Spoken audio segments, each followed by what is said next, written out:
Namaskar, everyone. Knowledge is power, information is liberating, education is the premise of progress in every society, in every family. These words of Kofi and Nana are true to the core. It is the knowledge which leads to progress. When it comes to knowledge, it points to education. The ultimate aim of education is to nurture quest for knowledge and benefit the mankind.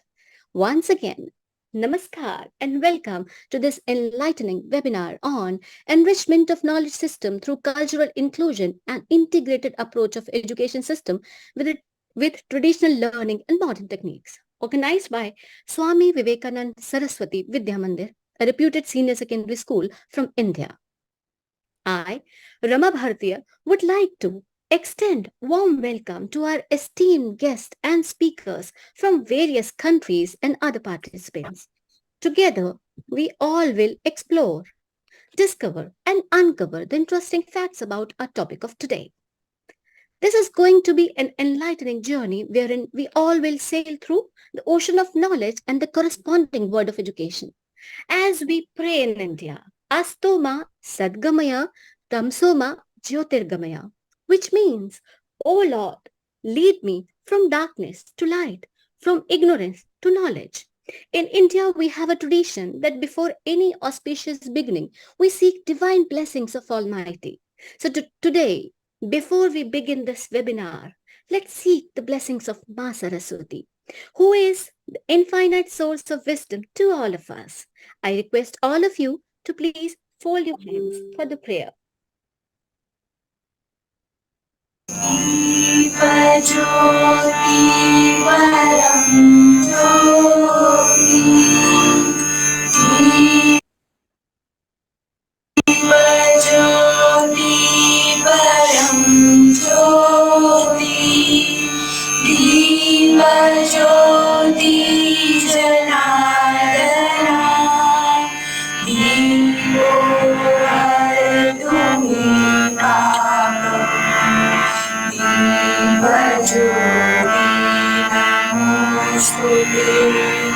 Shubham Karotu Kalyanam Arogyam Sukha Sampada Deshabhumi Vinashaya Atmajyoti Namostute Atmajyoti Pradiptaya Brahmajyoti Namostute Brahmajyoti Pradiptaya Gurujyoti Namostute.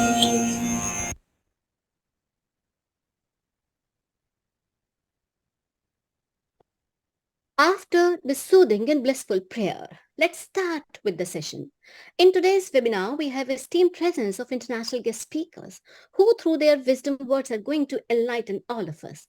We're also honored to have our esteemed guests and other participants. For their formal introduction, I would like to invite Dr. Bhumija Deepti Panchalji. This webinar has been planned and prepared under her valuable guidance. She belongs to Bulandshahr, India. She has lived in London and Malaysia. She has been a teacher for about 8 years. She is an artist and author as well. She is doing a project under Ministry of Culture, India. She is also involved in social service. I request her to kindly introduce our speakers and guests to us. Thank you, Ms. Rama Bhartiya-ji. Namaste to all. It's a matter of great delight to have our esteemed guest speakers and guests in this webinar. With immense pleasure, I would like to formally introduce them. We are proud to have Dr. Babita Patnaik from USA. She is a practicing occupational therapist and specializes in ergonomics. We extend a warm welcome to her. Ms. Isabel H. Langtree from London, United Kingdom is also gracing this webinar. We are proud to have you, Ms. Isabel. We feel delighted to welcome Mr. Vinod Nair, who is a faculty in NIT Bangalore. It is an honor to have Ms. Vidya Bhartiya, a marketing consultant from Karnataka, India. The gracious presence of Mr. Thamilarasu Subramaniam is matter of pride for us. He is a headmaster in Malaysia. Moving on to our guests, we have Ms. Sadia Agil, Marketing Manager from Malaysia. We also have Mr. Venkataramani V from Chennai, Tamil Nadu, India. He is a retired government official from Reserve Bank of India. Mrs. Chandra Ramani from Tamil Nadu, India is also our honored guest today. She is specializing in economics. It's an honor to have Ms. Wendy McKinnon from London. Ms. Anat Shaman, the director of Hampstead School of Arts, London, has also blessed us with her benign presence as our esteemed guest. We also have Mr. Jagdish Raghuvanshiji, the Honorable Principal of Swami Vivekanand Saraswati Vidya Mandir Sahibabad, India. It is his support which resulted in successful culmination of this webinar. We are also proud to have our resource persons, Ms. Rama Sharma, Ms. Ila Chulka, Ms. Sonia Sharma, Mr. Deepak Verma, and our designer and tech support, Ms. Priyanka Tyagi, all from Swami Vivekanand Saraswati Vidya Mandir Sahibabad, India. It is indeed an honor to have you all here. Vidya Bharati Akhil Bharatiya Shiksha Sansthan is the largest educational organization in India, having more than 13,000 schools pan-India. The school Swami Vivekananda Saraswati Vidya Mandir Sahibabad is one such school under the aegis of Vidya Bharati. It is an honor to have Vidya Bharati officials with us too. We are proud to have Sri Ram Varmanji Mantri, Bharatiya Shiksha Samiti, Meerut, France. I welcome Mr. Vishok Kumar, Pradesh Nirikshak of Vidya Bharati. We also have gracious presence of Mahesh Chandra Sharma, France Shakshik Pramukh Vidya Bharati. I also welcome the principals of various Vidya Bharati schools who have joined the webinar. Once again, I extend my sincerest gratitude to all my guest speakers, guests, Mr. Jagdish Raghuvanshiji, and his team of school management members and teachers. Now, I would like to invite Ms. Rama Bhartiyaji to continue the webinar proceedings. Thank you. Yeah, thank you so much, Bhumija Deepti Panchalji, for throwing light on the grand personalities of our guest speakers and other guests today. We also thank our worthy participant for joining this webinar. On the screen, you can see our Honorable Principal, Sri Jagdish Raghuvanshiji and Dr. Bhumijaji. We are so thankful for their constant support, which has resulted in the culmination of this smooth and successful webinar. Now, I would like to request our Honorable Principal, Sri Jagdish Raghuvanshiji, to kindly give an overview of today's webinar to all of us. Honorable Principal Sir, Jagdish Raghuvanshiji.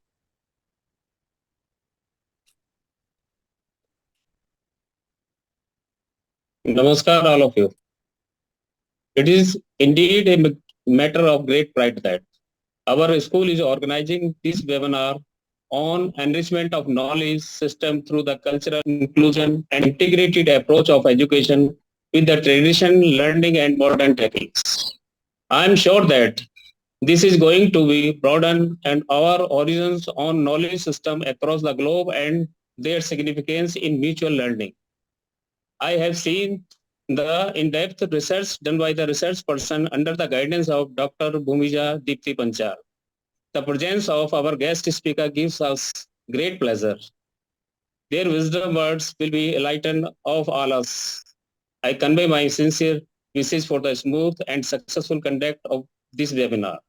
Thank you so much for joining us. Once again, warm welcome all of you. Thank you. Thank you so much, Jagdish Raghuvanshiji, our Honorable Principal of the school. Knowledge, perhaps the most treasured asset we have with us today, the most transforming tool, the most beautiful ornament to wear on, and above all, undoubtedly, knowledge is the best legacy we can transfer to our younger generations. Knowledge transfer is a sophisticated process, and that happens through knowledge systems. We need to ponder before heading on to this. Do we truly need to transfer our knowledge to the generations coming? The answer to this vital question lies in the fact that man, from all the times, had been a seeker of knowledge. We had always learned first, executed next, and this has led to our evolution. The world we see today, the progress we witness around, is the outcome of our knowledge utilized in the right direction. Recording in progress. Here comes an important point, something we cannot afford to miss. Knowledge utilized in the right direction is important. The right direction, the right spirit, the spirit of common welfare is what That matters. We all will be agreed that necessity is the mother of invention.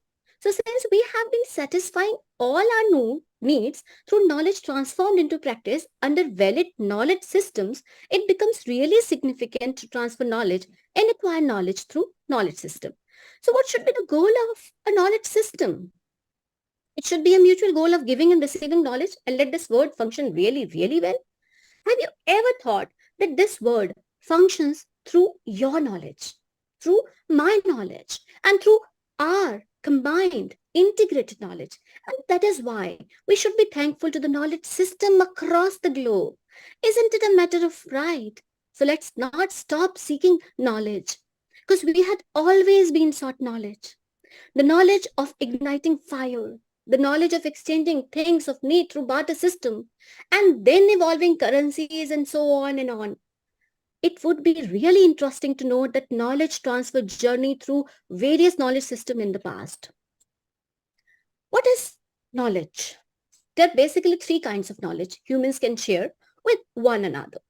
The news, the concepts, and most importantly, the combination of everything and the skills.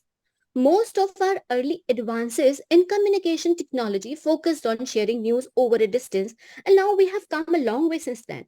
And while online technologies are still evolving, let's take a look how knowledge satisfied our needs through knowledge systems in the past. Number one, the smoke signal. Originally used in ancient China as a military technology, the smoke signal reached its peak of sophistication when Polybius, a Greek historian, developed a smoke signal system for communicating letters numerically. Today, the smoke signal survives in the ritual used by Roman College of Cardinals. Next in line is the carrier pigeon, which has a long and storied history.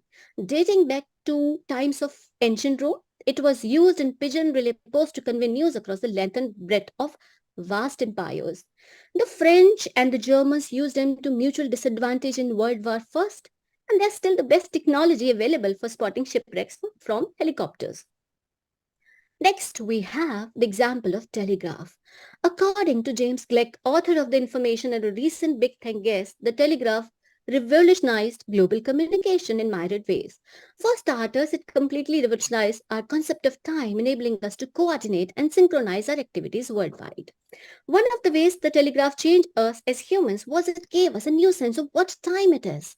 It gave us an understanding of simultaneity. It gave us the ability to synchronize clocks from one place to another. It made it possible for the world to have standard time and time zones. And then daylight savings. All of that is due to the telegraph.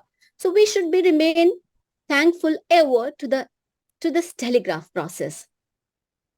Then we had the Gutenberg's printing press, the triumph of humanistic thinking and the widespread pursuit of knowledge by drastically lowering the cost and increasing the availability of books which had formerly had to be hand copied or block printed one at a time. And now we have the most beneficial modern times gift, and that is the internet, which made possible instant global communication and knowledge transfer in various forms, including socially networked video, sophisticated textual databases, online learning platform, and so many other things. Our challenge now is to harness the wealth of information it allows us to share and deliver it to ourselves in more useful and efficient ways. From smoke to internet, we have indeed come a long, long way. Now, in reference to knowledge system, it is important to analyze two aspects. Do we just exchange and transfer knowledge through knowledge system, or do we ever transfer cultural legacy with knowledge through knowledge systems? Yes, the cultural influence does get transferred along with knowledge through knowledge system.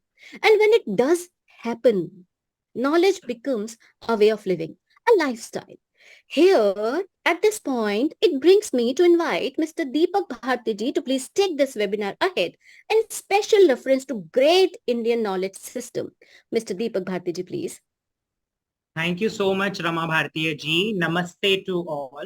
First of all, I would like to extend my sincere gratitude to all the dignitaries and participants who have joined in this seminar. I, Deepak Bhartiya, feeling proud to share in front of you all the pride of our nation, Ancient Indian education system. Education is the strongest when it embraces diversity. A learner should not have to adapt to the system. Instead, education system needs to adapt their needs. By a great education system, we never mean that only new technologies, tools, and practices must be adapted. On the contrary, a great education system adapts what is useful and relevant, irrespective of what is new and what is ancient.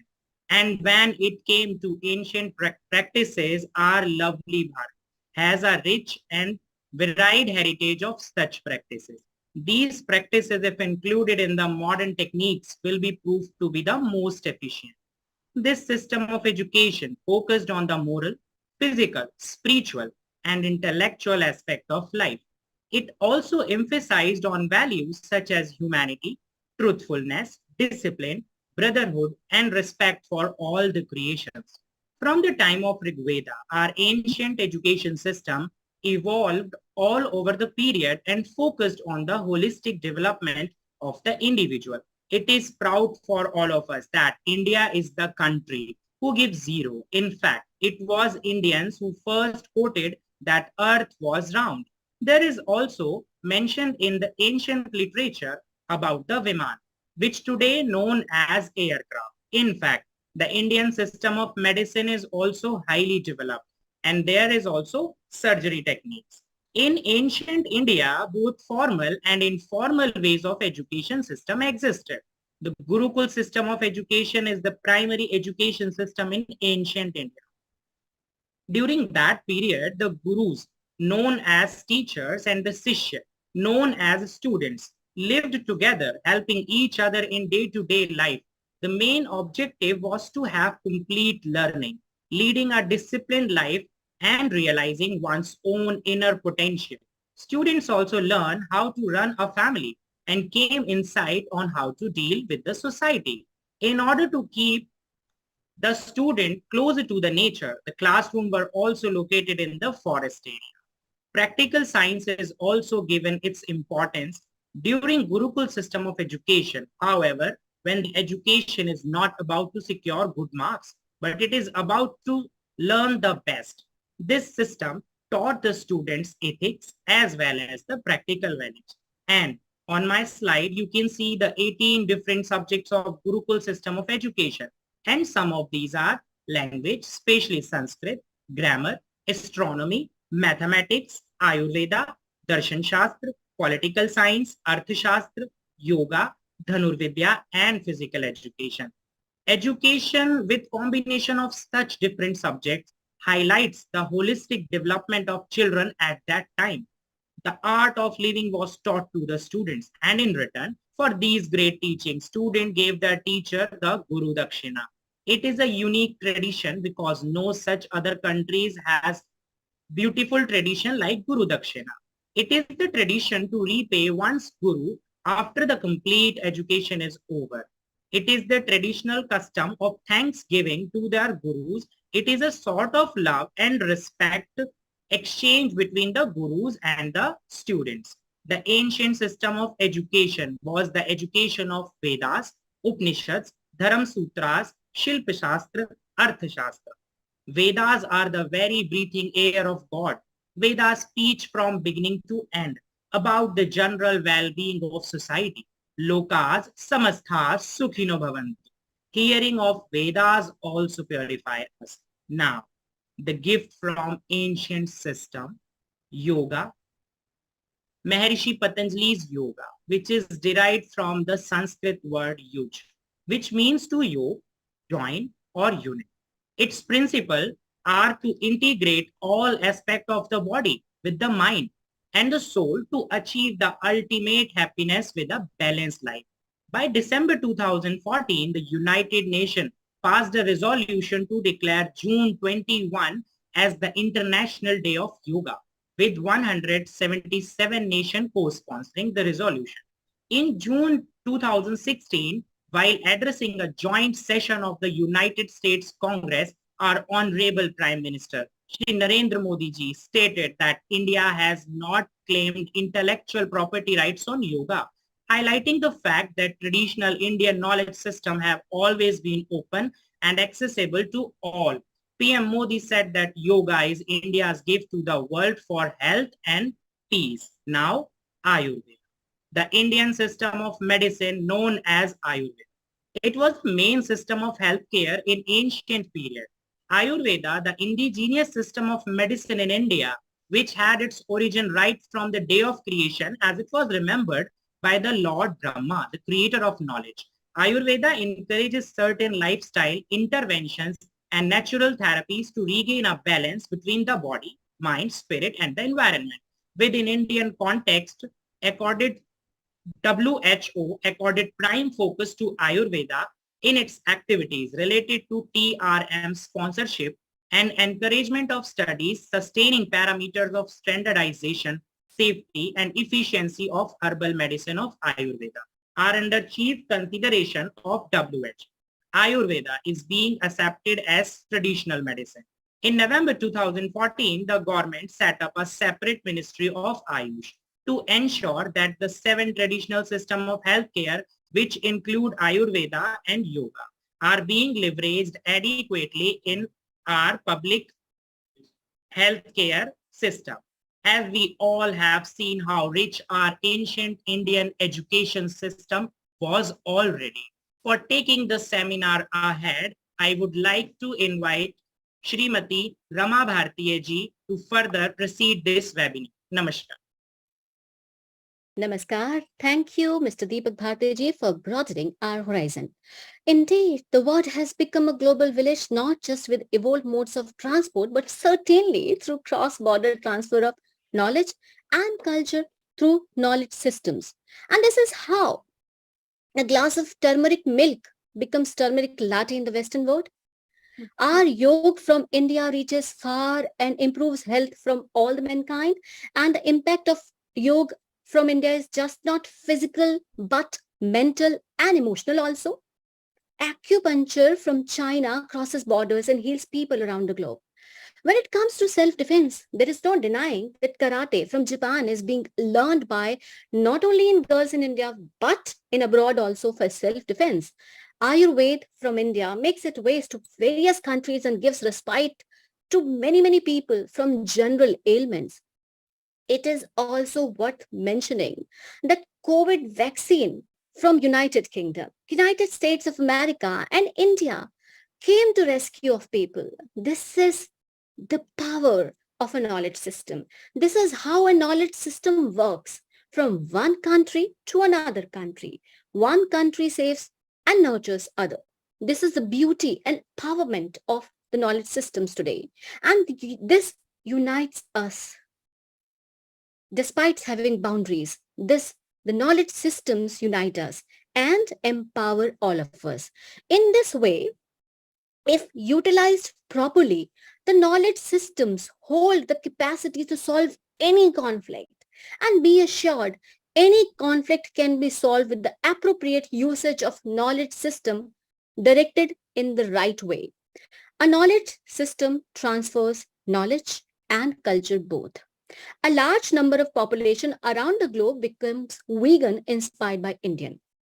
This is indeed the true power, the true essence of knowledge transfer and subsequent culture transfer. Knowledge mingled with culture shapes our lives. Let's move on to the grand memory lanes of history and get idea how knowledge and culture transfer happened in the past under various knowledge systems. Let's take an example of ancient Rome. Ancient Rome stand out as a remarkable example of knowledge and culture transfer. Not only does a comprehensive reception of Greek culture take place in Rome from the 3rd century BC onward, but this foreign descendancy is specifically emphasized.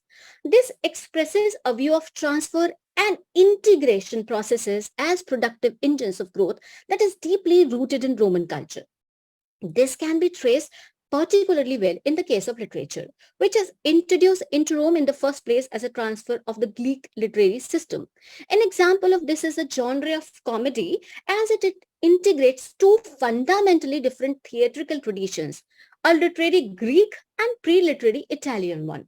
This gives rise to complex questions, some of which have been hotly disputed for over 150 years. In recent decades, our knowledge of the Greek side has grown considerably, which also sheds new methodological light on this cultural transfer and promises answer to a number of unsolved questions. Moving on to the next slides, we get another example of knowledge transfer across countries through knowledge systems in ancient times. Egyptian astronomers computed the position of the planet Mercury using methods originating from Babylonia. Finds a study of two Egyptian instructional texts from Oxford Ashmolean Museum. The study was carried out by a historian of ancient science at Humboldt University, Berlin. The instruction correspond exactly to methods invented in the ancient state of Babylonia several centuries earlier. Surprisingly, the Ostraka employ a mathematical formulation not found in Babylonian texts but whose existence has long been suspected by historians of astronomy. The Ostraka proves that native Egyptian scholars were as competent in Babylonian astronomical computation as their colleagues writing in Greek, suggesting a more important role for native Egyptian scholars in the transmission of Babylonian astronomy to Greco-Roman Egypt than previously thought. By the early 2nd century BC, Babylonian astrology and astronomy had spread to Egypt also. Like their Babylonian colleagues, Egyptian astrologers began to produce horoscopes in order to determine the fate of a newborn. The production of a horoscope required computing the zodiacal position of the moon, the sun, and 5 other planets, Mercury, Venus, Mars, Jupiter, and Saturn. Both Demotic horoscope and Greek horoscopes have been found in Egypt. And in 1999, the American historian of astronomy Alexander Zolz proved that some Egyptian astrologers writing in Greek were using Babylonian methods. The two newly identified demotic texts with computational instruction shed new light on the mathematical skills of the native Egyptian astrologers. Both Ostraka contain the instructions regarding 3 distinct Babylonian algorithms. Each of them is concerned with a particular phenomenon of Mercury. Its first appearance as a morning star, noon star, and finally as an evening star. The inscriptions offer the first proof that native Egyptian astrologers, like their colleagues writing in Greek, were capable of computing positions of Mercury, a planet with a comparably complicated motion using Babylonian methods. In this reference, the contribution of India in knowledge system and subsequent knowledge and cultural transfer is remarkable. Like the famous scientist Albert Einstein said, we owe a lot to ancient Indians, teaching us how to count, without which most modern scientific discoveries would have been impossible. Indian civilization has accorded immense importance to knowledge. Its amazingly vast body of intellectual texts, the world's largest collection of manuscripts, its attested tradition of texts, thinkers, and schools, and so many domains of knowledge. In Srimad Bhagavad Gita, which is the torchbearer of the entire mankind across the globe, Lord Krishna tells Arjun that knowledge is a great purifier and liberator of the self. India's knowledge tradition is ancient and uninterrupted, like the flow of the river Ganga. From the Vedas to Upanishads to in modern times to Sri Aurobindo, knowledge has been at the center of all our inquiries. The entire body of organized knowledge in India is divided into 2 sets, Paravidya and Aparavidya. Knowledge of the ultimate principle, Paramatma or Brahman, means the metaphysical domain, and the knowledge that is secondary to how one grasps akshar and other skills, worldly knowledge. Accordingly, a distinction is made between Gyan, means knowledge, and Vigyan, means science. The knowledge of facts of the perceptible world over time. Knowledge of different domain has been institutionalized into disciplines in India. Like Vidya, the crafts means skills, or Kala means art. Indian disciplinary formation includes fields as diverse as philosophy, architecture, grammar, mathematics, astronomy, metrics, sociology, economy, polity, ethics, geography, logic, military, science, weaponry, agriculture, mining, trade and commerce, shipbuilding, medicine, poetics, biology, and veterinary science. In each of these, a continuous and cumulative series of texts continues to be available despite the widespread loss and historically recorded destruction. When you talk about traditional knowledge system, India has a great repository of traditional knowledge.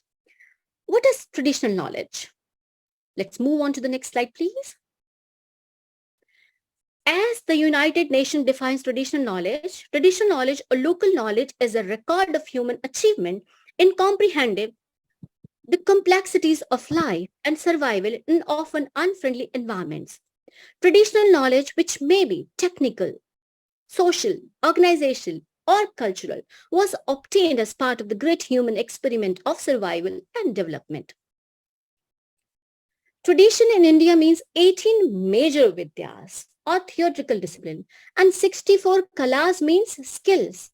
That includes applied or vocational disciplines. The 18 vidyas are 4 Vedas, 4 subsidiary Vedas, Ayurveda, medicine, Dhanurveda, weaponry, Gandharva Veda, music, and Shilp means craft and architecture. Puran, Nyaya, Mimamsa, Dharma Shastra, and Vedang, the 6 auxiliary science, phonetics, grammar, meter, astronomy, ritual, and philology.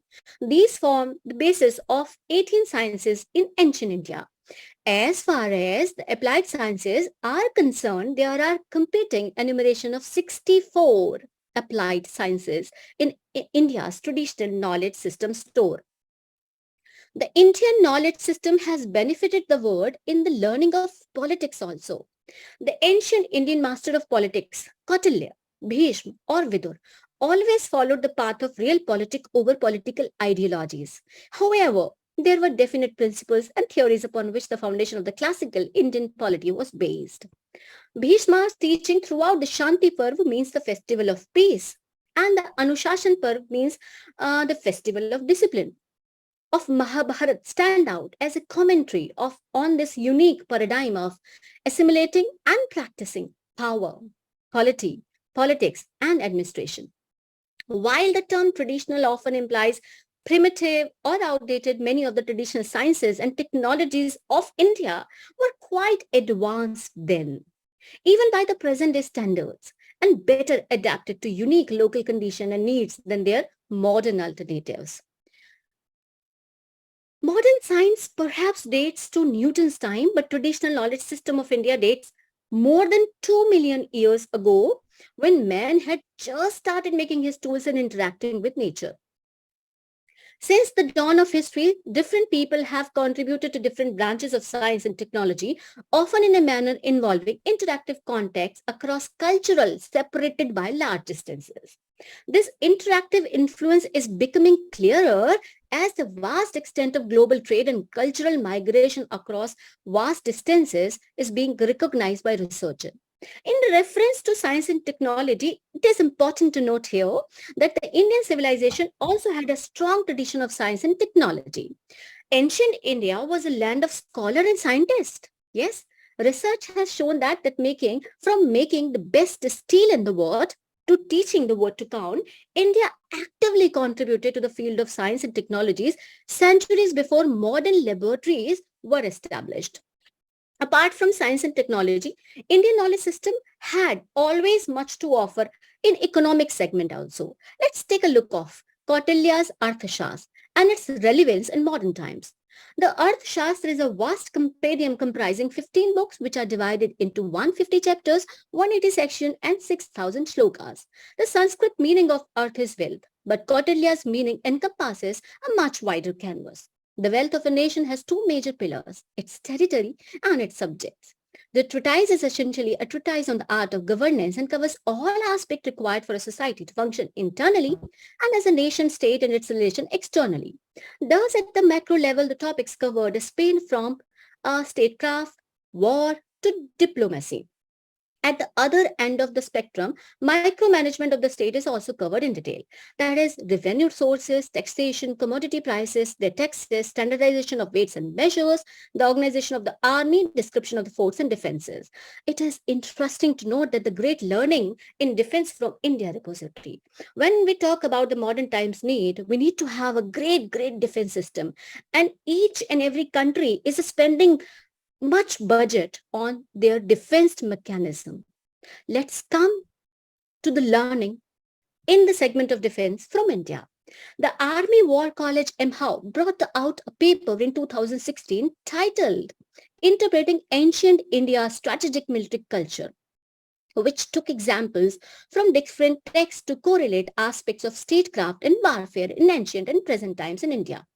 The study noted that indigenous strategic thoughts and art of war found in Arthashastra, Mahabharata, and other literature of India are not only organic to Indian psyche, but are also relevant for all the nations worldwide, even in today's context.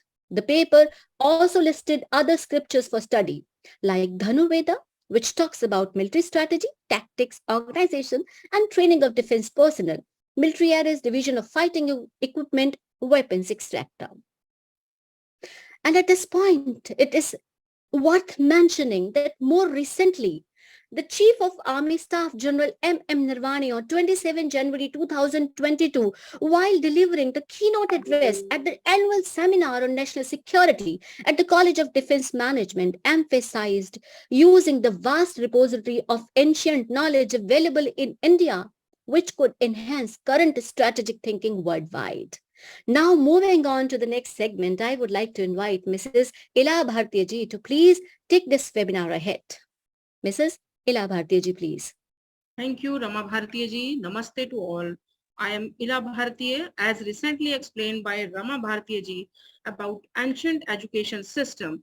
I myself believe that there is no single bullet and there is no single best practice to advance the knowledge. It must be supported at multiple levels and in a variety of ways. So I would like to extend my views on the same theory that is old is gold. India is called the land of diversity because we have various types of food, speak different languages, celebrate different festivals and practices, different religions and traditions. Diversity enhances creativity and encourages the search for novel, innovative information leading to the better decision making and problem solving. This also includes our backgrounds, life experiences, and different beliefs that make us who we are.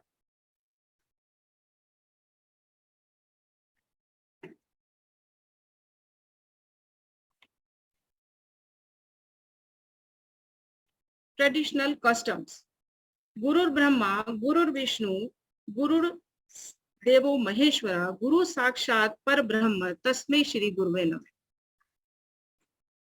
The teacher is creator Brahma, he is preserver Vishnu, he is also the destroyer Shiva, and he is the source of the absolute. I offer all my efforts to that great teacher. Our culture, our tradition, our language are the foundations upon which we build our identity. They are the identification of a tribe or community. They open the sense of beauty. Some old traditions are profound by our communities and they are formed from age-old conventions and traditions we keep with us even today, like Guru Dakshina. It is one of the famous ancient and unique customs which was beautifully explained by Deepak Bharatiya ji.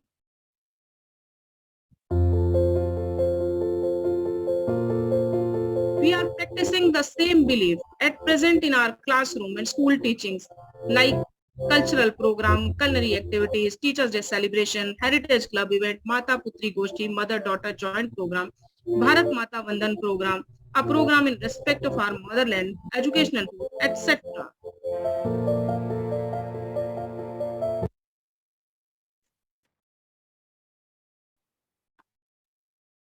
The greatness of our culture can be found in its festivals. Festivals are started to pass the legends, knowledge, and traditions on to the next generation. They promote diversity, bring neighbor into dialogues, increase creativity, etc. They are there to teach us that life is a celebration which brings purity and energy to the mind.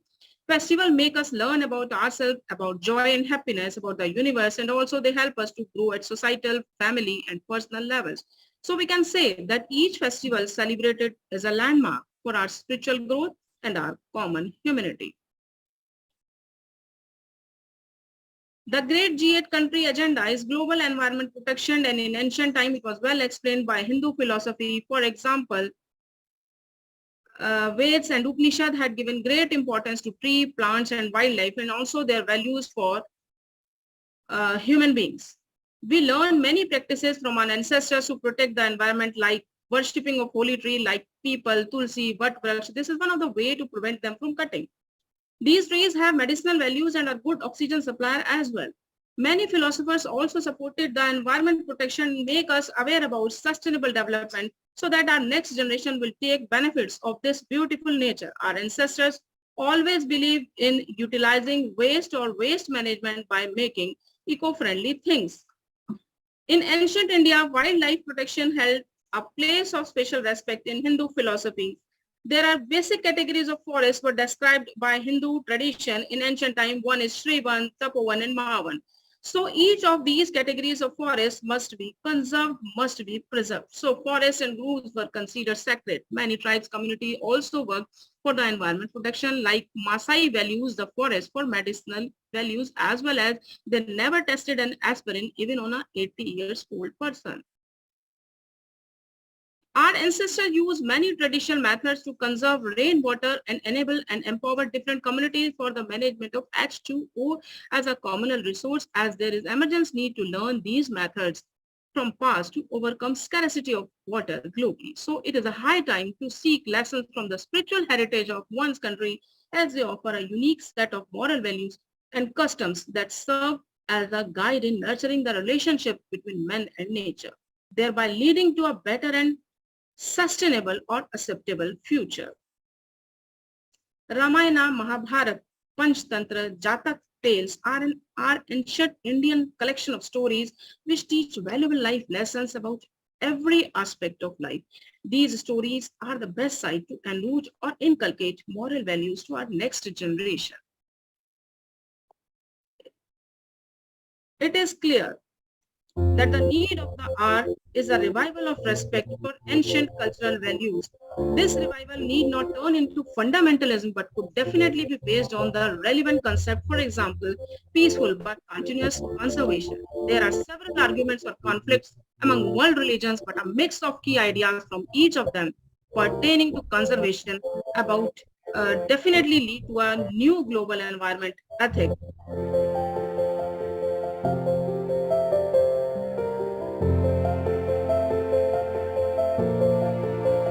Save earth, save trees, save lives to make your soul happy. Now, I would like to invite Mrs. Sonia Bharatiya ji for further presentation. Thank you.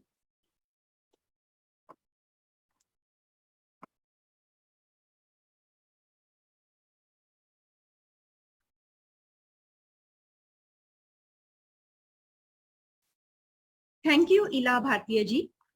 Namaste to all. I am Sonia Bhartiya. To continue the same rhythm of the transformation of our old rich heritage, unlocking the treasure of new wisdom, we welcome you to the education system from old is gold to G20. Here, we unveil the hidden gems of new education system that has the power to shape the future Indian education worldwide. In spite a remarkable expansion of education opportunities, the world is still far from achieving fourth Sustainable Development Goals to ensuring inclusive and equitable quality education. So it's a time to reimagine and reinvest in the educational ecosystem. To have a multilateral platform, 90 countries and an organization of the countries known as the European Union came together for knowledge transfer and to solve the challenges of global issues. G20 was founded in 1999 after the Asian financial crisis as a forum for finance minister and central bank governor to discuss the global financial issues. G20 members represents around 85% of global GDP, over 75% of global trade, and about 2/3 of the world population.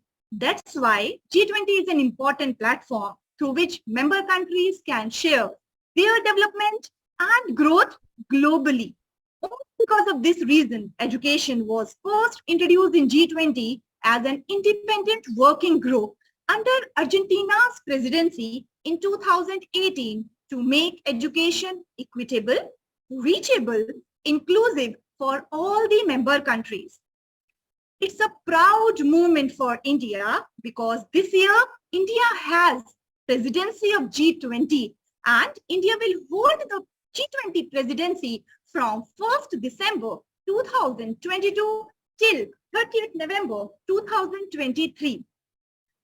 The G20 consists of two parallel tracks, the finance track and Sherpa track. The finance minister and the central bank governor leads the finance track. Sherpa leads the Sherpa track, and our education working group comes under the Sherpa track only. A Sherpa is a representative of a head of state or head of government who prepare an international summit. The name is derived from the Sherpa people who serve as guide in the Himalayas. That is why the name is here. As we all know that in recent times, the biggest cost to education is the disruption caused by COVID pandemic. The main problem is how can the education gap be bridged? Can nation work on enhancing the curricula and getting students future ready? To answer, India hosted 4 education working group meetings, which were in Chennai, Amritsar, Bhubaneswara, and Maharashtra. After COVID pandemic, to bridge the educational gap, India is coming forward by ensuring foundational literacy and numeracy, especially in context of blended learning, making tech-enabled learning more exclusive, qualitative, and cooperative at every level, building capacity, promoting lifelong learning in context of future of work, and the very important is strengthening research and promoting innovative through richer collaboration. This will be possible only because of new education policy 2020. The new education policy 2020 addressing the current challenges, that is access, quality, equity, affordability, and accountability. This is the guiding light for India to achieve the shared vision of G20. Imagine a world where everything you need is just a tap away. Today we are diving into the exciting zone of digital online apps that have revolutionized the way we work, we communicate, and we live. Ministry of Education is working upon the concept of learning by all, with all, and for all under the framework to adopt the enhanced learning experience for the students. Under this framework, the government has initiated several programs and digital education guidelines with standard to address digital education with equitable learning in India, like PM E-Vidya, Diksha, Nishtha, Swayam Prabha TV, E-Pathshala, digital libraries, and artificial centers for excellence. Educational research-related cooperation and collaboration are also important for developing cutting-edge applications and scalable problem solution in different areas, especially in education. More than 40 foreign universities have shown interest in signing MOU with Indian University, and recently Kanpur has signed MOU with University of California for joint research and academic collaboration. Ministry of Education, in participation with all states, organized Jan Bhagidari event throughout the country to create awareness related to G20 and new education policy. In this context, lots of activities including workshops, exhibitions, seminars, quizzes, and conferences organized by Ministry of Education to make it a truly people's G20. In the end, I would like to add one more thing, that is, this webinar is also a step for G20 goals because knowledge sharing is happening here also. Thanks to all. I would like to invite Rama Bhartiya ji for further presentation. Namaskar.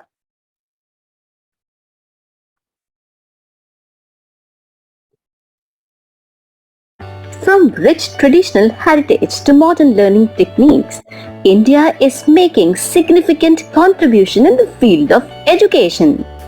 Aligned with our National Education Policy 2020, we have aligned our school education with Sustainable Development Goals. The learning has been made experiential and now our G20 education initiatives are well reflected in our school practices. The art is integrated, presentation are regular feature. Project-based learning is our new addition. Quiz and other assessment tools are being used. It is wonderful to see our children making awareness efforts for the people. They design posters and take part in other initiatives to bring awareness in the society and community. When it comes to digital safety, our children are being taught about digital safety. We take sustainable development on our top priority. There are multiple activities for the same. We respect the needs of our Mother Nature. Environment protection is on our top priority. Our students are sensitive enough for environment and cleanliness of our rivers and other natural assets. Our skill education is being emphasized through Skill Development Center. Launch of age-appropriate skill education programs will definitely lead us ahead. It is a pleasure and a moment of pride that our students are being offered age-appropriate courses in artificial intelligence and coding. This is indeed New Emerging India with empowerment education plan based on blend of traditional values and modern techniques. Thank you so much for watching.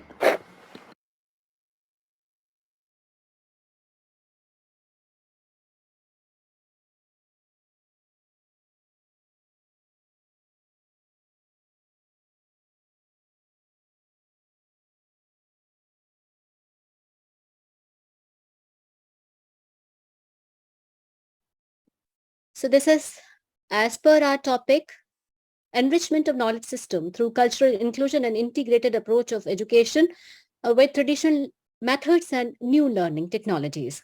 So this is how we proceeded throughout the webinar. First, we explored the traditional knowledge repository of India. Then we showcased the new educational policy 2020 based execution specifically in our school. That was evidence-based video here. Now moving on to the next part, we are proud to have Ms. Babita Patnaik ji, an occupational therapist from United States, America. Her work settings include pediatrics, outpatients, home health, yoga, and ergonomics. She is currently working in school system as occupational therapist for autism, ADHD, behavioral disorders, development delays, and so many other things. I would like to request her to kindly enlighten us here in the webinar. Namaste. My name is Babita Patnaik. I'm originally from Bhubaneswar, India. I'm an occupational therapist in US for the past 30 years. Currently, I'm working as a pediatric therapist, as you mentioned, and I'm treating with kids who have various diagnoses from 3 months old newborn babies to almost 18 years old high schoolers.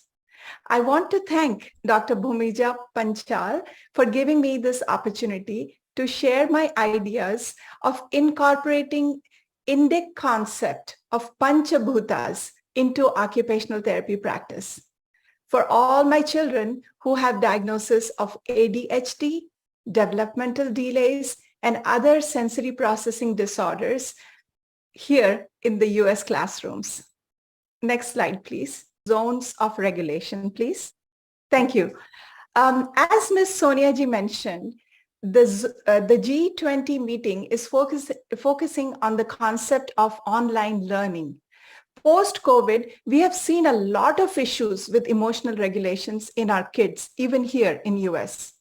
Kids are unable to express their feelings of anger, frustration, and they need instant gratification when they use the gadgets, AI tools that makes them very, very compulsive. In my OT practice, we use a tool called the zones of regulation. As you can see in the screen, there are 4 zones of regulations.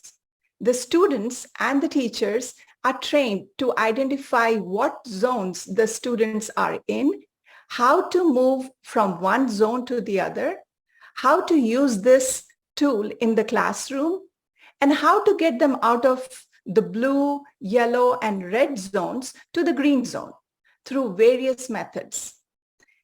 Here is where I use my knowledge of INDIC concept by using these 5 elements into my sessions. For example, a kid who is in the red zone where he's angry, yelling, hitting, from completely losing control of himself can come to yellow zone where he is having some loss of control by just reciting a, u, ma. He will use his breath to calm down. Then I get him to do push-ups, jumping on a trampoline to further come down from yellow to green. That is where he is in full control of himself and calm. Next slide, please. Panchabhuta. Since this session has teachers and educators who are contributing to the education all across the globe, I would like to suggest how to incorporate the 5 elements into the practice of your kids' daily routine. You all know Panchabhutas, or Panchamahabhuta as we call it. These comprise of water, fire, earth, air, and akash, or the space. Next slide, please. Water element. Water is an integral part of our lives. Earth is made more than 70% of water. Even our body is made of 60 to 70% of water. So kids here in US, they have to learn swimming as a living skill. The buoyancy of water offers resistance to the movement. Doing swimming helps them to improve their lung capacity. The alternate movement of arms and legs helps them with the core strength. This also stops their fidgeting behavior. Or as you see, some kids get tired and lean on the table while the class is going on. This exercise makes their back muscles stronger and they sit up better and are able to focus better. Another important thing related to the water element is hydration. It is an important part of our classroom chores here. Most kids drink sugary drinks, which makes them very, very hyperactive. So giving them water breaks and a constant reminder to drink water, at least 6 glasses a day. How do we do this? So I tell them, keep a journal of how many glasses of water you take. It's a simple yet powerful tool for the kids to remind themselves to drink water more. Next slide, please. Agni, or the fire element. A lot of emphasis has been given nowadays to the digestive fire, or Jataragni, something we knew in Ayurveda many, many thousands of years ago. The gut health actually influences how the kids act in the classroom. The hyperactivity, inability to focus on task, unable to sit still on the desk, all comes from eating processed food. So simple solution, encourage your kids to eat carrots, to eat celery sticks as snacks, or give dahi or yogurt in their lunch boxes. Yogurt is a probiotic that helps with the good gut bacteria. So this is a small yet powerful suggestion to my classroom teachers. Most kids carry their stress around their jaws. So eating whole foods like apples or chewing soft in India after meal will help them to decrease the stress around their jaws. Eating with hands helps them with very fine dexterity, where they'll be using their pencils. So the sensory processing improves when you start eating with hands. From fork and knife, let's bring our kids back to the old culture of eating with hands. Next slide, please. Air element. The breath control. Reciting a, u, m is very, very helpful in exhaling out. So this exhalation stimulates the vagus nerve, and it also, the kids feel the vibration that goes from the navel all the way up to the top of the head. So before administering any kind of a standardized test, I often give them this technique. Humming like a bee, which is called as Brahmari, that is also very helpful to calm them and bring their attention towards inward. A simple exercise like blowing the bubbles, it inversely helps them to breathe in deeper. So first they blow the bubbles where they breathe out, and then inversely it helps them to breathe in. Sitting cross-legged on the floor with Gyan Mudra, that helps them to stabilize their energies, which takes us to the next element of earth. Next slide, please. Earth element. Staying grounded, as we say, is in its literal meaning is very, very important for the kids. Walking barefoot on grass, walking on uneven surfaces, experiencing the unevenness of the ground, that helps to build their foot muscles, which helps for balance. Most kids here wear shoes and socks throughout the day. So when they come to the therapy room, the first thing they get to do is take off their shoes and socks and walk on the cold concrete floor. Or if I take them to the playground, I have them walk on the gravel. Their sensitivity on the foot decreases with this exercise. Playing in the mud, planting trees, planting little plants, potteries, these are some of the examples which I incorporate into my therapy sessions. This helps them to manage the distraction in the classroom and also have them stabilized during a testing situation. The science behind it, anytime you use your hand with different dexterities and different consistencies, it helps to modulate the nervous system, and it integrates the sensory input that comes in the form of distraction, and they can function optimally after doing these exercises. Next slide, please. Ether, space, or Akash. Often, even in cold weather here, I take my kids out to breathe in the fresh air. They get out of the heated rooms and they experience the open spaces. As a part of the therapy, during summertime, we go first thing for long walks. That helps them to break out from the closed room situations of the classroom, and they feel the space. I encourage them for stargazing at night. I tell them to go out to the deck and look up. This helps with exercising the muscles of the eyes that we see or use for far away. With these computer use, the kids are mostly using the short distance muscles. They do not get to exercise the long distance muscles. We discussed about the moon cycles, eclipses, and their effects in general. So this helps to build their habit of experiencing the space or Akash. Next slide, please. Many sensory processing difficulties are seen in the classroom. This relates to poor writing skills. They have difficulty holding pencils. They are unable to hold the paper while writing. So these basic things that we take for granted, my kids who have the diagnosis of ADHD are unable to do this. So we give activities to promote the sensory processing information that comes and how they can integrate that to proper classroom use. So OT uses a lot of these activities. So I just have a few slides to show that. Slide number 10, please. Next slide, please. As you see, there are textured square blocks. The kids can build a tower. This helps them with the in-hand manipulation and visuospatial and visuoperceptual skills, which is required for handling coins, for counting notes, turning pages. The shape sorter that you see, a white box with different shapes in it, that helps with the fine dexterity.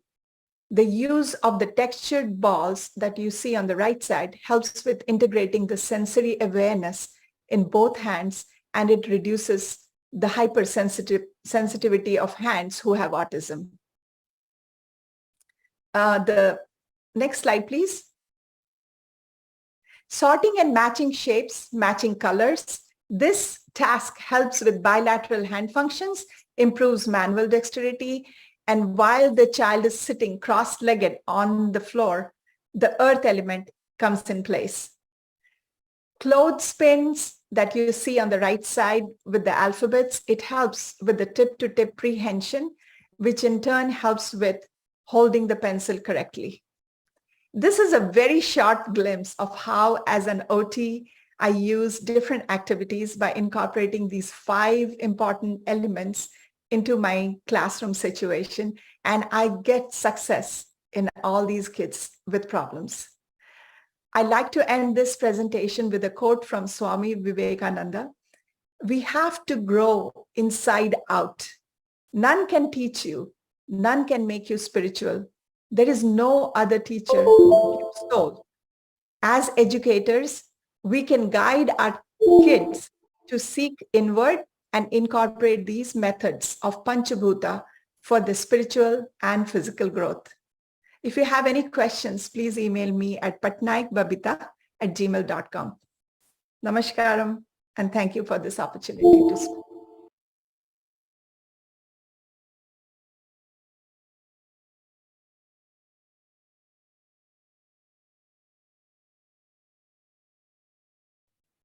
Okay. Thank you so much, Dr. Babita Patnaik ji, for your wisdom words and the things that you told, the insight that you have given us is very, very beneficial. And you will be happy to note that our new education policy of India 2020 is having all such things, and we are practicing it in India in our schools. Thank you. We are also delighted to have with us Miss Isabel H. Langtry from London. Welcome you, ma'am, here. She is a principal of Hampstead School of Art, London, and public sculptor. As a principal, she nurtures the creative path, creative learning programs, and maintains excellent standards of her school. As a contemporary artist, she is none an aesthetic budding artist. Now, I would like to invite her to share her insight about this topic in this webinar.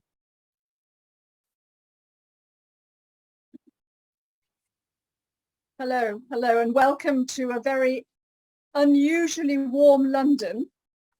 It is 31 degrees, which for us is very unusual, but it's a lovely day. So welcome to Hampstead School of Art. As you very kindly introduced me, I am Isabel Langtry, the principal of Hampstead School of Art, and we have so much in common. What you have been speaking about up until now is something that I concur with absolutely. And what I would like to share with you is how at Hampstead School of Art we enrich our creative environment.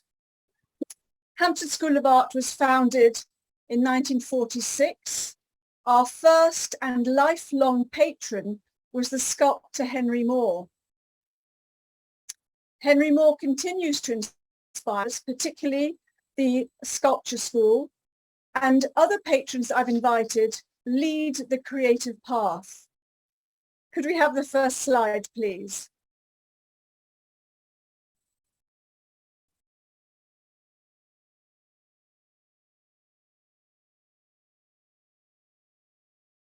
On the first slide, I'm going to introduce you to the work of our 6 contemporary patrons.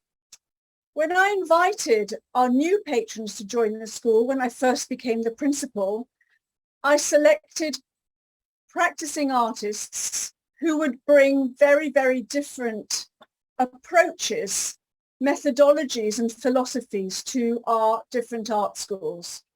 So on the first slide, we will see the 6 patrons, and I'll introduce you to them shortly. What's the advantage in a specialist art school like ours to have patrons? Our contemporary patrons are very, very widely selected from across the world. And when they very graciously accepted my invitation to become our patrons, they really widened the whole possibility of inspiration and making that our students have. We teach every age at Hampshire School of Art. We teach every ability, and we treat everyone in exactly the same way. Our children, I call the young artists, and as I refer to all artists, whether they are beginning or developed or professional artists who work with us, we are artists working together.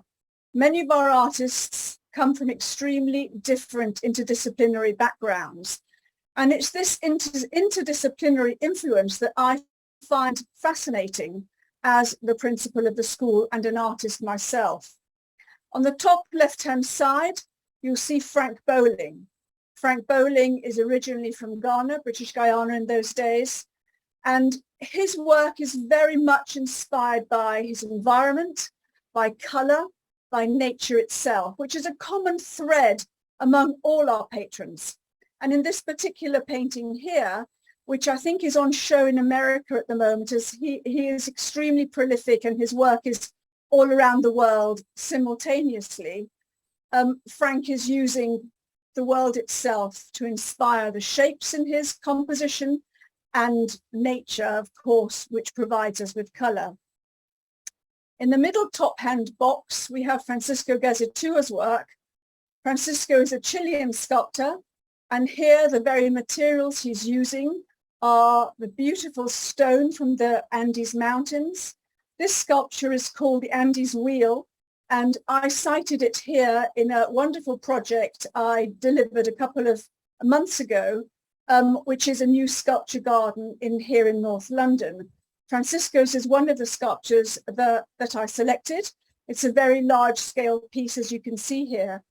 And what we can see in this sculpture is the craft facility that Francisco has, the way that Francisco carves this stone, leaving the marks of the carving and also the polished areas of the carving in this beautiful white granite.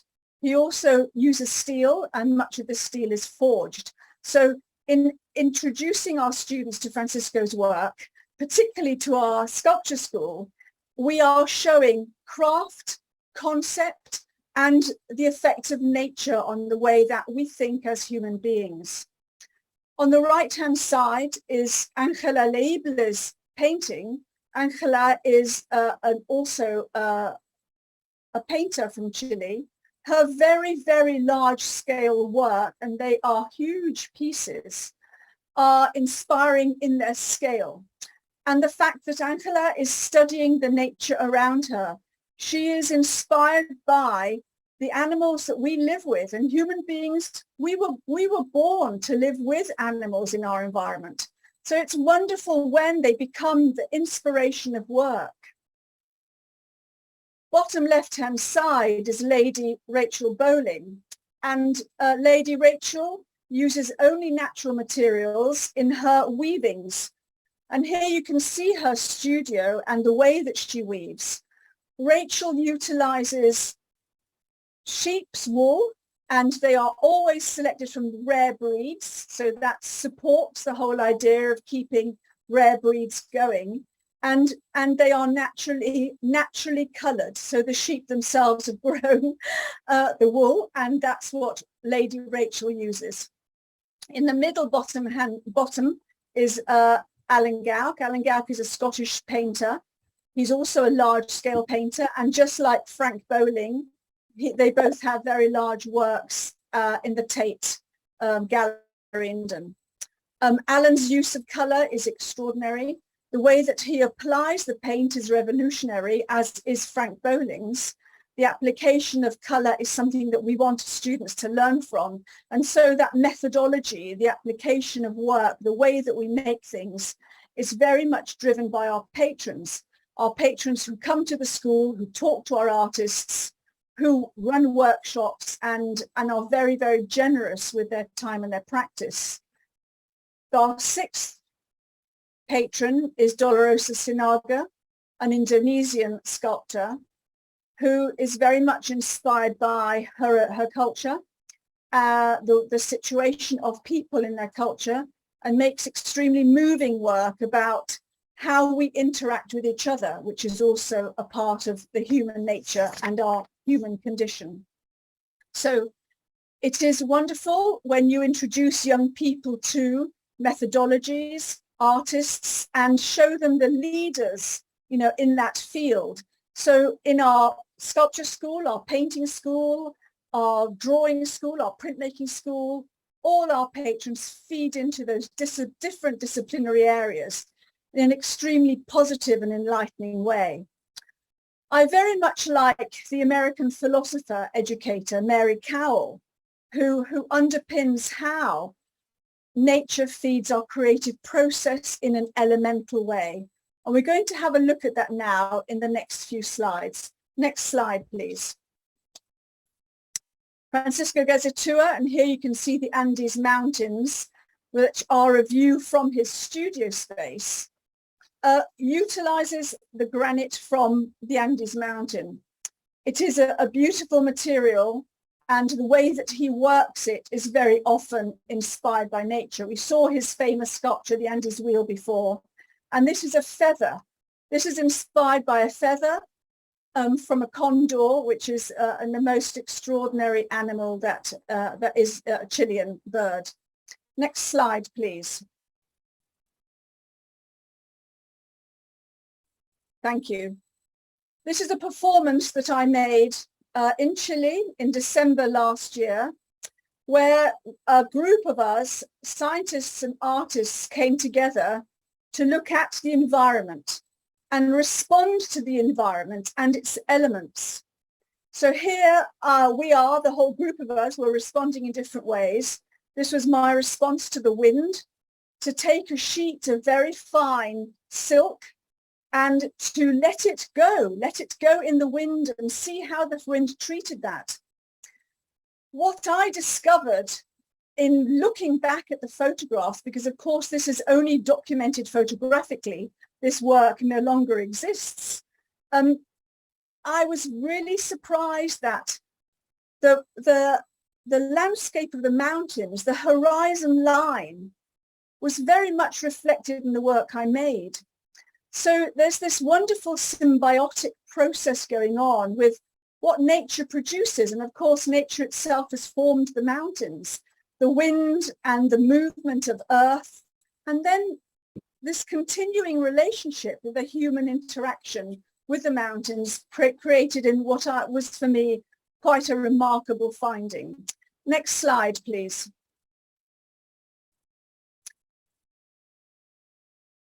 Another intervention with the wind. Next slide, please.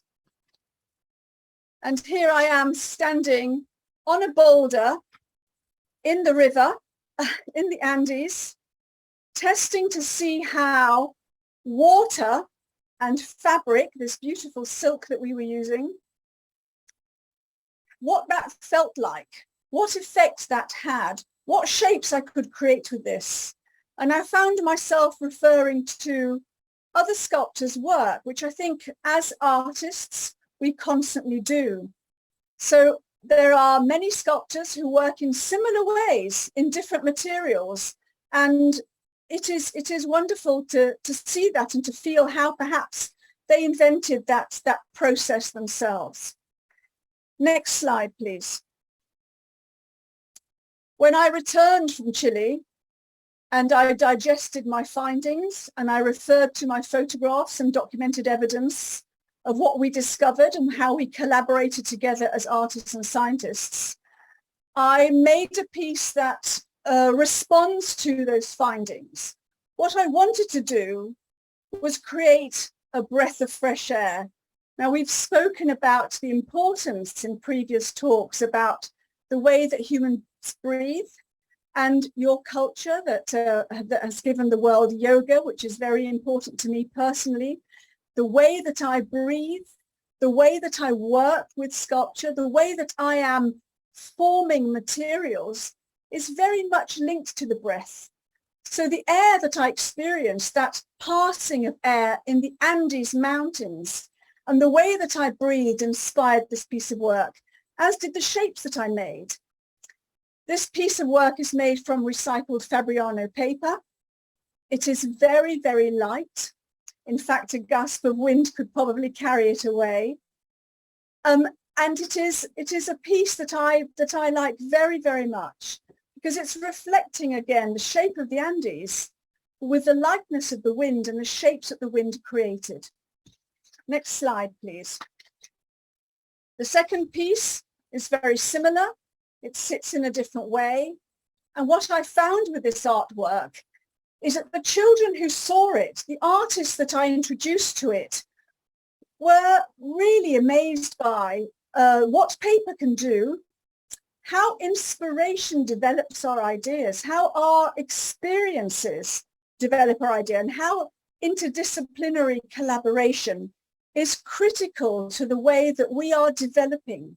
If we think about the way that climate changes, our growing, ever-growing environmental concerns, we can give our artists a vision of a nature-filled world that will continue to inspire them and develop our ideas. So that sequential development of ideas, the way that we gather information, use our skills taught by our patrons and other artists, inspire our shapes and lead us to the future. It doesn't matter if our children are not going to be artists. It doesn't matter at all. What matters to me is that they take that creative process into every disciplinary area they may go into. And so our enriched creative environment develops stage by stage. Next slide, please. A different contrast with another natural thing. So trees, we know, are incredibly important. And I think that the respect is growing for trees among us. We now know that reproducing trees as we want to extend our woodland areas is better done when we take a cutting from a tree. For example, an oak tree. If you grow a tree from a seed, it is wonderful, of course. An oak tree has so much information. And really, what is a seed, actually? A seed is like nature's USB key. It has so much information in it. It is extraordinary. We know that tiny seeds grow huge trees. But what I'm saying is that it's very recently been discovered that to take a cutting from an oak tree actually gives the oak tree the knowledge of thousands of years ago, so that that tree will know how to respond in drought. It will know how to respond in flood, because it carries that very long-term knowledge with it. So looking at trees, I love to contrast my sculptures with trees, as I love to contrast it with water. And Henry Moore tells us that if you can place your sculpture near water, it's the perfect setting. Next slide, please. What will happen to my paper sculpture?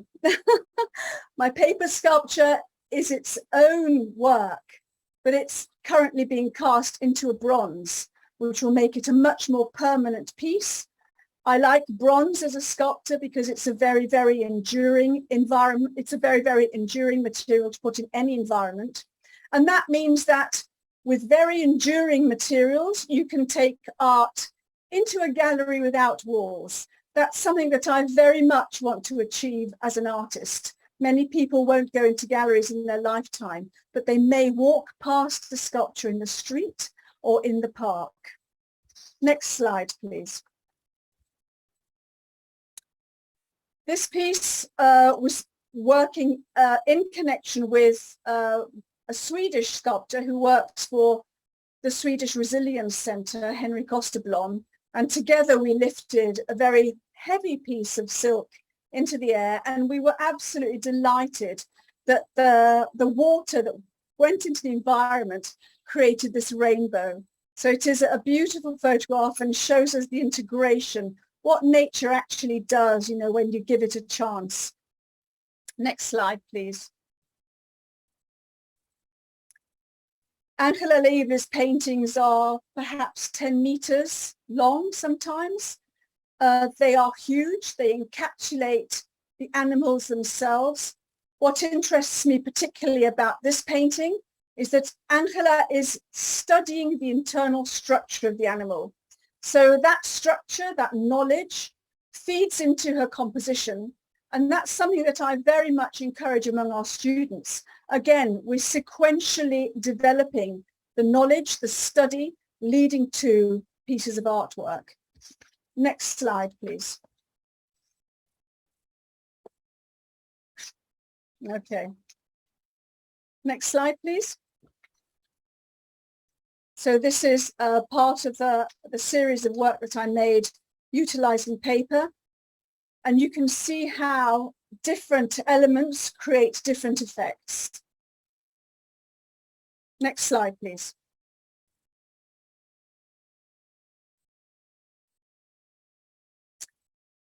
This is an example of our young students. So our students are exploring this language that our patrons give us and exploring their own emotional life. And when you bring those things together, who we are as humans, as individuals, you get a very, very different voice. And that fascinates me as an educator. What I want to do, what I'm trying to achieve with individual artists is that they feel that freedom, that they can express themselves through the techniques, the knowledge, the systems that we introduce them to. Next slide, please. Construction. So different techniques are very important. In introducing different techniques to students, we allow them the opportunity to find their own way. And this is a very simple cardboard construction where we've introduced color, and the student will surprise themselves that they could make a three-dimensional object. Next slide, please. This student is exploring different materials. So they're utilizing plaster, string, and wood. This gives so much confidence to children to explore different ways of working to create three-dimensional objects. Next slide, please. Next slide, please. Thank you. This is a student who was quite resistant, actually, in the beginning to being expressive, because they felt that the way to be a great artist is to be able to reproduce imagery. And that is a great way to be an artist. But when she came to terms with the fact that actually in her internal workings, there was an awful lot of emotion to be explored, she created this very large scale drawing, actually. And she was very excited that she could work in that way. Next slide, please. This student has combined painting with a structure, and she's using wire, which adds a whole new dimension to this quite extraordinary painting she's created. Next slide, please. And here we have a student who's quite surprised that he was able to create a large scale in the round sculpture, which actually seems to float in space. Of course, it's hanging from a wire, but it's very exciting when a student makes a discovery like this that actually changes their life. And these things do. The creative process does change lives. So the enriched creative environment creates opportunities that students never thought they could have, didn't know that they could achieve, and gives them huge confidence going forward. Next slide, please. This is a piece of my own work where I'm working with ceramics. I work with every material that I can find. It's a very exciting way to be an artist.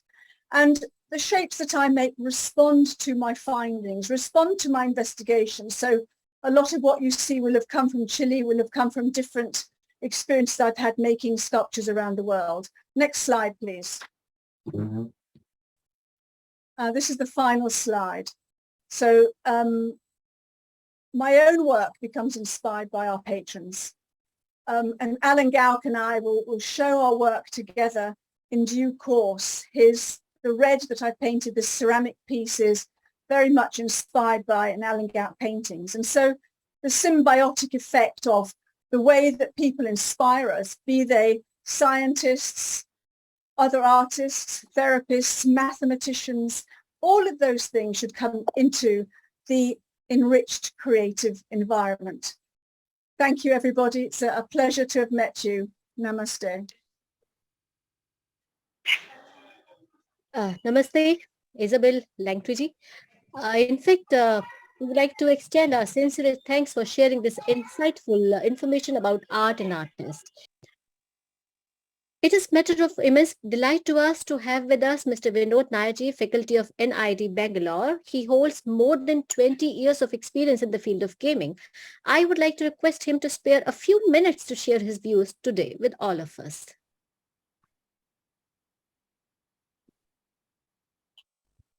Thank you very much. Am I audible?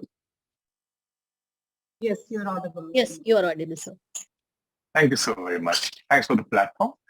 I would love to introduce the concept of sustainability, and as educators, how do we incorporate the concept of environmental sustainability in our children and help them become better world citizens in the future. So, next slide, please. What is sustainable design? So sustainable design is actually an intersect of environmental considerations, the socio considerations, and the economical considerations. So when we respect environment while we are actually designing any product or any service, that is where the intersect of that is where we call it a sustainable design. Of course, in terms of a regular product, what we call as a total life cycle assessment, it goes from conceptualizing to manufacturing to using to the end of the product as a recyclable. So that is in a form that is called as a sustainable design or a sustainable life cycle design. Next slide, please.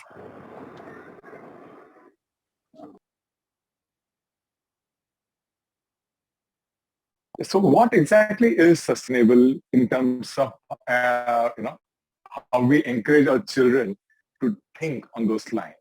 Now, the most basic thing we can do as educators is we can teach our children about the importance of their, or not just their, I would say, human actions on the environment.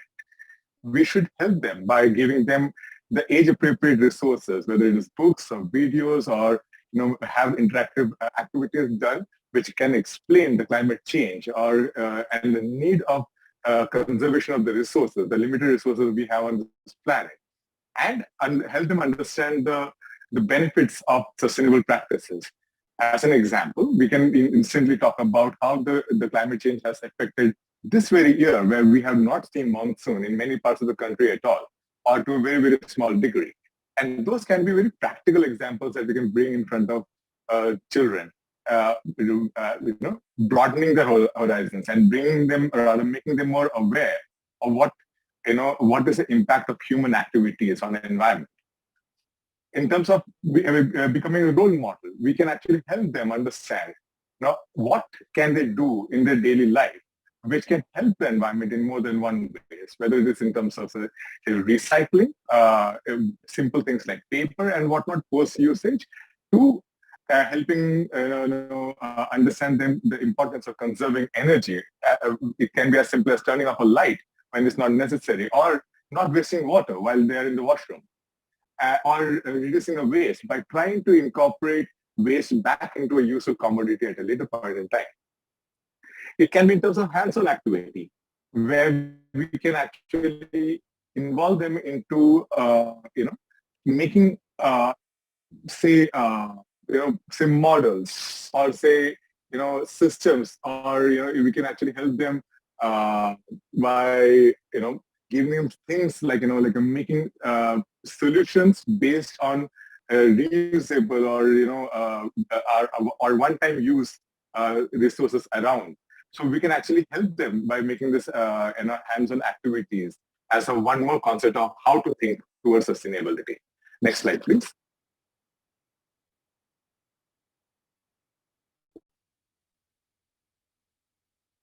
Yeah.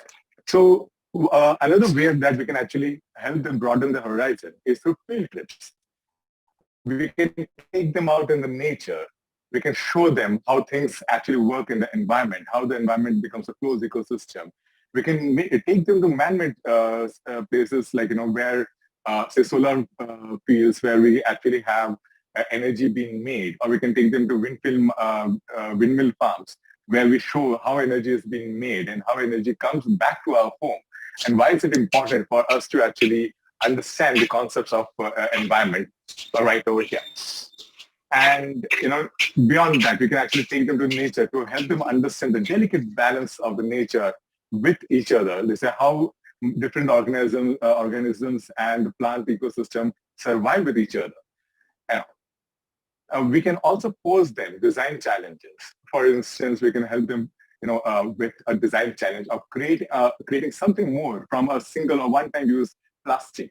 As an example, it can be as simple as a planter, which we can make out of a bottle, or it can be also a tray, which can be reused at home to segregate and keep things in a certain way in their room.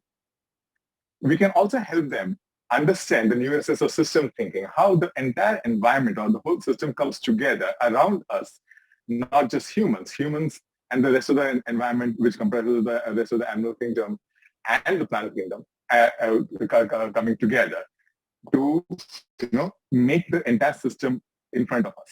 Next slide, please.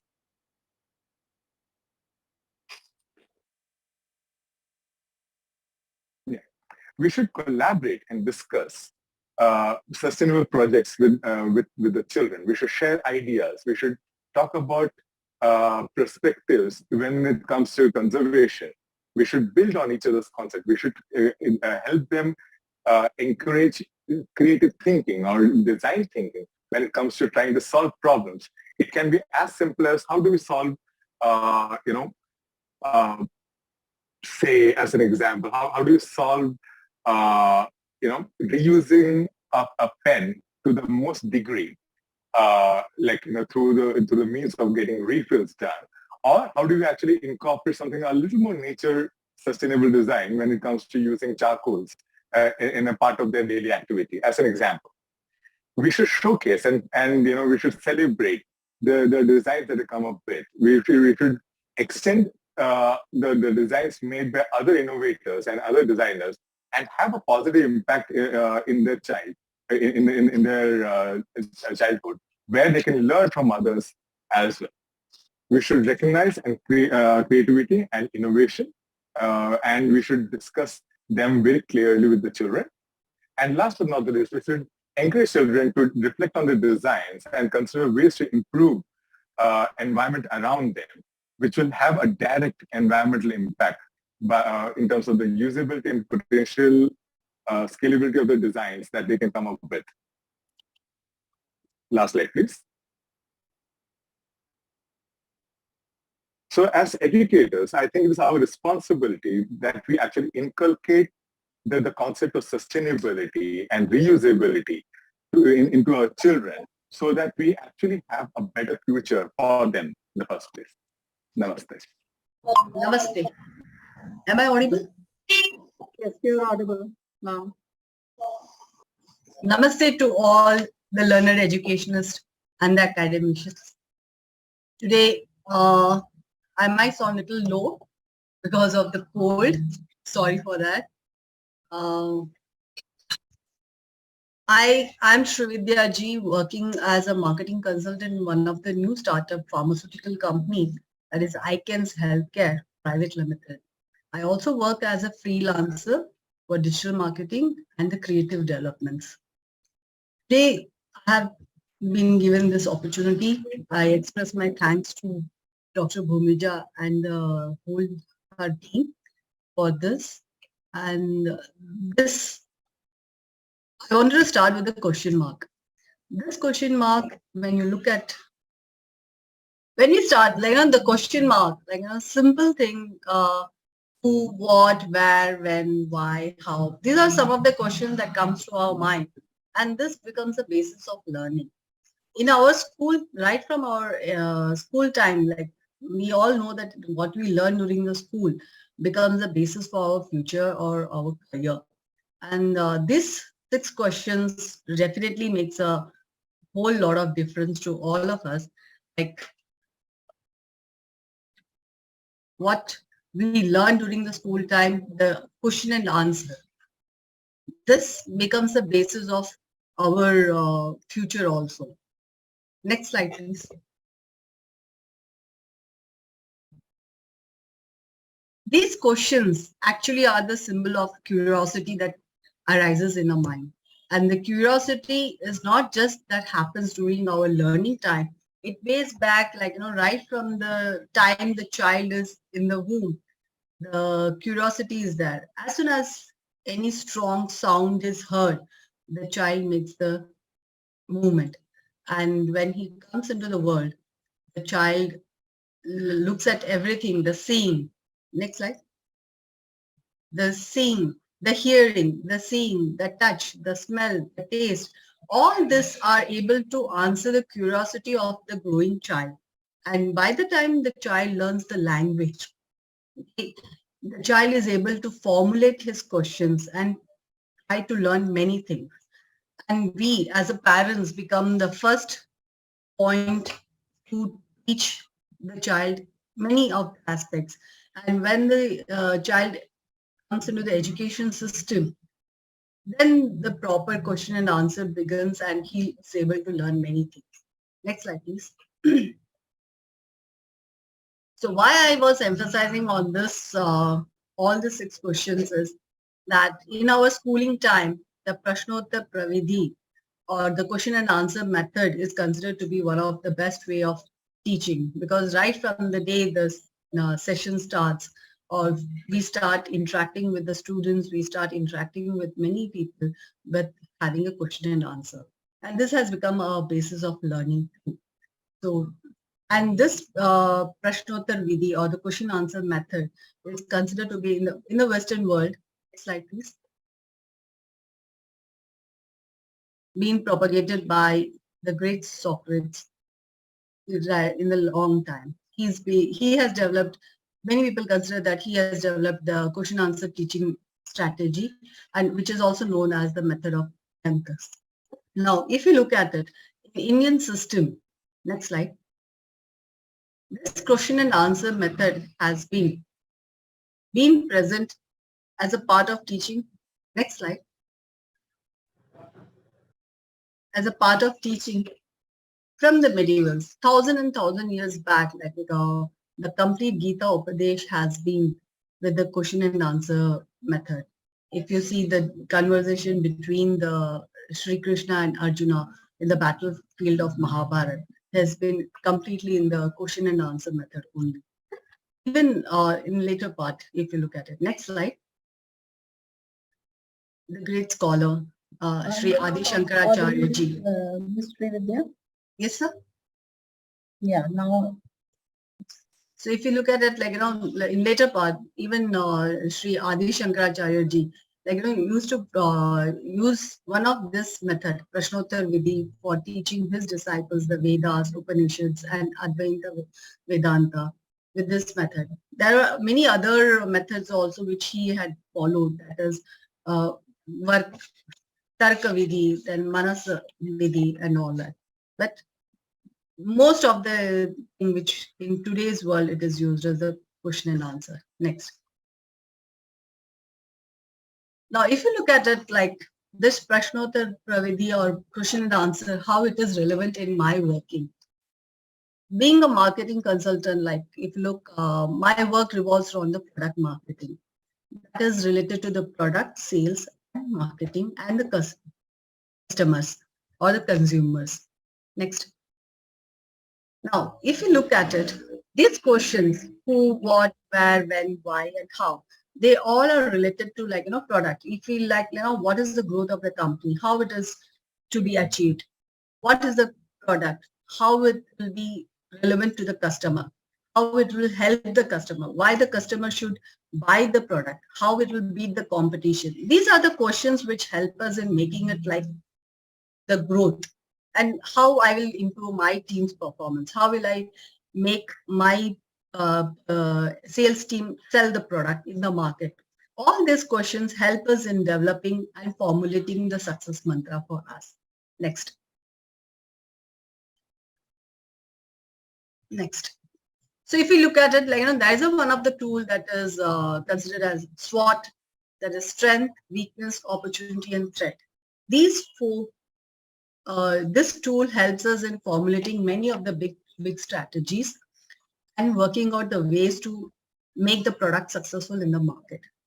Today, I have learned that, this SWOT analysis has been also implemented or being carried out in the higher classes, so that the student is able to develop the skills, especially the analytical one, to work out what is better, what is good for the society and for his own upcoming. Next. This kind of tools helps us in marketing, especially. Next. And I wanted to show a real example, like, how so many questions, so many strategies, so many tools are able to work out and bring out the good example for the sales and success. So today I'm sharing with you one of a brand which is known very well in India, and it has become a part and parcel of everyone's life. And how this question and answers are able to bring out the strategy into reality. So first one is, next. Yes, the uttery buttery delicious, the Amul, which was started in 1957. So I am taking the example of Amul to highlight two things. One, how this all questions have helped in working out the goal strategy for the company to grow as a brand as well as in the market. Apart from that, the another aspect which I want to bring out is the marketing aspect, how the marketing has helped in creating a campaigns which connects the brand with everyone's life in every mood. So the first aspect, let's look at it. Next slide. If you look at it, like, every company will have a goal, will have a strategy, and will have a statics. So if you look at the goal of the company is to produce the best milk-based healthy products, they had the strategy to create a wide range. How could you achieve this goal? Is by having a wide range of products. And what kind of products do we need to have? If you look at it, next. If you look at it, the broad range of products that they have today, they have become a part and parcel. Right from the morning, the first thing that person consumes is the milk. So we have a milk, then milk-based products, milk powder, and the ice creams, lassi, fruit drinks, and then chocolates, and you name the thing that can go well. And these products are not only for the wide range, but they are also suitable for any kind of cuisine, say Indian, North Indian, South Indian, or if you get Italian, Chinese. So they have a product for each and every basket. Now coming to the campaign, if you look at it, next. They had the goal in their mind that we want to be a part of everyone's healthy eating habit. So what kind of product and how do we become a synonymous with the health? And how do we connect that every campaign is connected with the Amul as well as with the particular situation, and how do they highlight that product? So I am highlighting some of the few campaigns. Like if you look at it with the yoga, they connected the yoga, they connected with the vaccination success of India, they connected with the famous, the Bollywood, the super success Bollywood movie. And they also connected with the most recent event of bringing cheetah in, reintroducing cheetah into India. So the marketing campaigns, definitely the huge amount of work, the thinking that goes behind, the brainstorming that goes behind, has got a question and answers. Is helping us bringing up at the group. Now, if you look at it, what is the outcome of all this question and answer? Next slide. So this is, it is helping out in bringing up the happy customers, happy consumers, which really brings out the good sales, making the growth of the company and a happy team. Next.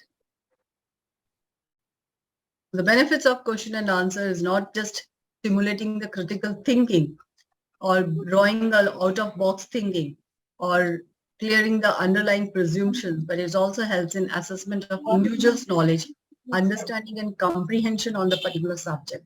So this question and answers not only is basis of learning, but it also helps in bringing out the best in the career. Next. So I take this opportunity to thank Dr. Bhumija for giving this opportunity, and also to say thanks and express my gratitude to all those teachers who encouraged question and answers in our education time. Thank you. Thank you. Thank you. Somebody's mic is unmuted. I request, yeah, thank you. Thank you, Sri Vidyaji, for sharing us the marketing strategy, especially the question answer method and its relevance. And we, all the teachers community here, agree, and we have learned a lot from you. Thank you so much. Now I would like to make earnest request to Mr. Thamil Rasu Subramanyam ji to kindly share his ideas with us. Mr. Thamil Rasu Subramanyam ji.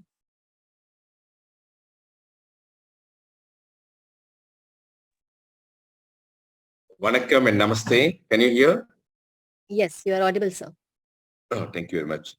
Yeah, I'm from Malaysia. I like to thanks to Dr. Bhumija for the wonderful opportunities.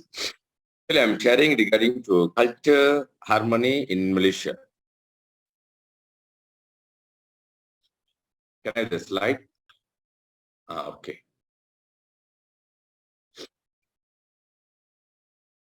Okay, Malaysia is known to be a diverse country filled with various cultures, festivals, and tradition and peoples, as like India.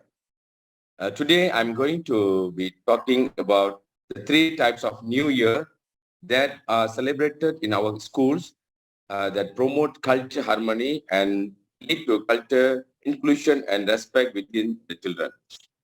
The first picture is showing, the photo is showing about the Awal Muharram. That is, in our Malaysia, we have the Malays. Their New Year is Awal Muharram.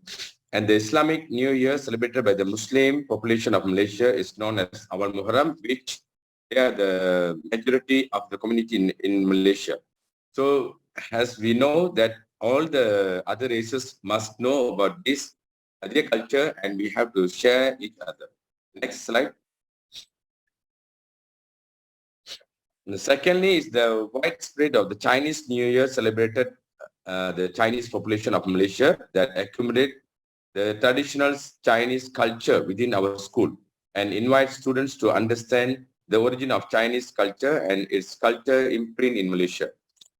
Actually, we don't have Chinese students, but we are creating this opportunity to make sure that students understand regarding the Chinese culture. The next. Finally, this is the Indian one.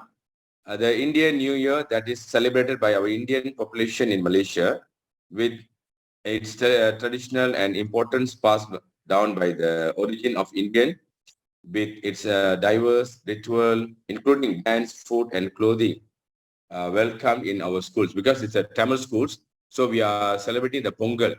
As you all know, the Thai Pongal, the first month of the January, 15th of January normally. The next slide.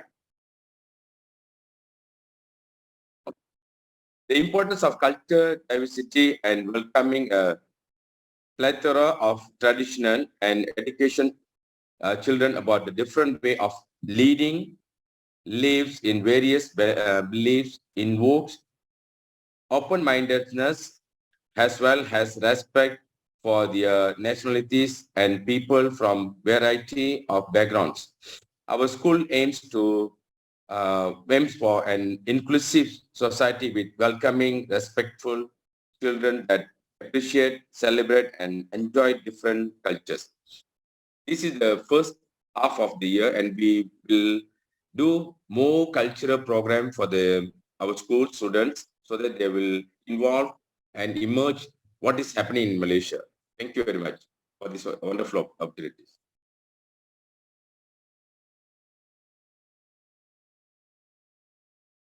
Thank you so much, sir.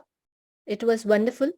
And definitely, the inclusive education is a concept that we all are looking for. And we also in India targeting this. We are also approaching for the communal harmony and inclusive education. Thank you so much. With this, we now move on to concluding this webinar with word of thanks. For this, I would like to request Dr. Bhumija Deepti Panchalji to please come forward and propose word of thanks. Thank you, Ms. Rama Bharti. Namaste and good evening, distinguished guests. My name is Bhumija Bharti, and on behalf of Swami Vivekananda Saraswati Vidya Mandir, I have the honor of giving a vote of thanks today. Firstly, I would like to thank everyone for being here. On behalf of all, I extend a hearty vote of thanks to our guest speakers who spare time from their busiest schedule to grace the occasion. Today, we have an opportunity to hear your thoughts full of wisdom and knowledge. I would like to extend my sincerest gratitude to Sri Jagdish Raghuvanshi Ji, Honorable Principal of Swami Vivekananda Saraswati Vidya Mandir Sahibabad, for extending valuable support throughout the preparation and execution of this webinar. Without his constant support, it would not have been possible. I would also like to give a really heartfelt vote of thanks to the management of the school who have always been supportive of promoting such webinars. The success of webinar is the result of a wonderful team of our resource persons who research untiringly and came out with such enlightening content. They truly deserve the best of appreciation for putting up their best efforts. It is worth mentioning here that this team of teachers of Swami Vivekananda Saraswati Vidya Mandir is blessed with curiosity, dedication, and a brilliant aspiration in pursuit of excellence. Lastly, I convey my gratitude to each and everyone who made this webinar possible. Thank you. Namaste. Namaste.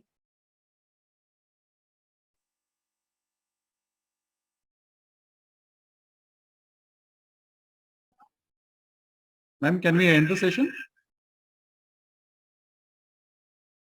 Dr. Bhumija Ji?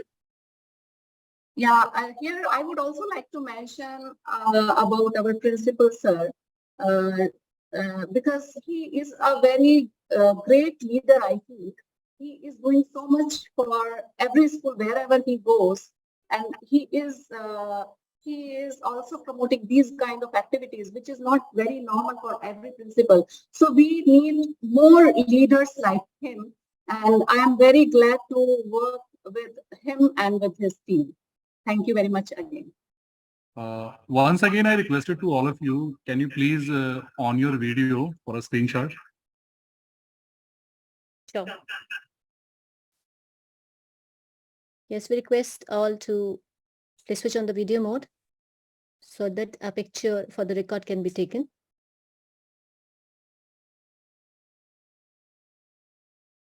Thank you. Thank you all. Thank you very much. Thank you. Thank you. It was Thank nice. you. Thank you so much, everyone.